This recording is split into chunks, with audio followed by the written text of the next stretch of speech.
Welcome to Connecting Dots. This is one more question from yesterday's question paper. ఇది పాలిటీలో ఇంకో question అనమాట. దీంతో 3 statements ఇచ్చారు. ఈ 3 స్టేట్మెంట్స్లో ఏ స్టేట్మెంట్ అంటే ఏ ప్రొవిజన్ కాన్స్టిట్యూషన్గా అమెండ్మెంట్ చేయడానికి అకార్డింగ్ టు ఆర్టికల్ 368 క్లాస్ 2 అంటే ఇది on which constitutional amendment is required with ratification by state legislatures of not less than 1/2 of the states. ఏ ప్రొవిజన్ని కాన్స్టిట్యూషన్గా అమెండ్మెంట్ చేయడానికి రాటిఫికేషన్ అవసరం అవుతుంది అని అడిగారనమాట. ఇది ఈ కాన్స్టిట్యూషన్ ప్రొవిజన్ ప్రకారం అమెండ్మెంట్ చేస్తారు. దీంట్లో మనకున్న సోర్స్ ఏంటంటే ఆర్టికల్ 368 సబ్ క్లాస్ 2లో amendment requires a ratification by not less than half of the state legislature if it seeks to make any changes in the following provisions అని లక్ష్మీకాంత్లో అయితే 7 provisions ఇచ్చారు.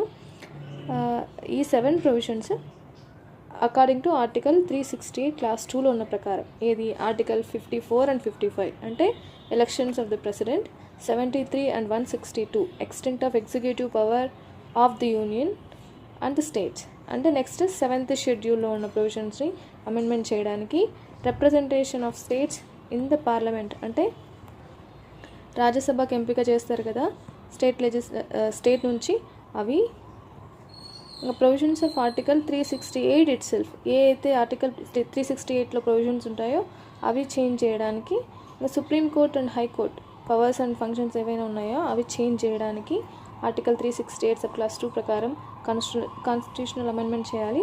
అంటే ఇది extent of legislative powers between centre and state, ఇది కూడా లక్ష్మీకాంత్ బుక్లో డైరెక్ట్గా వచ్చిన క్వశ్చన్. సో మనము గవర్నర్ పవర్స్ చూసినప్పుడు ఇది కూడా కాన్స్టిట్యూషన్ బాడీ ఫెడరల్ ప్రిన్సిపల్స్ కిందకి వస్తుంది కదా గవర్నర్ ఆఫీస్ అనేది.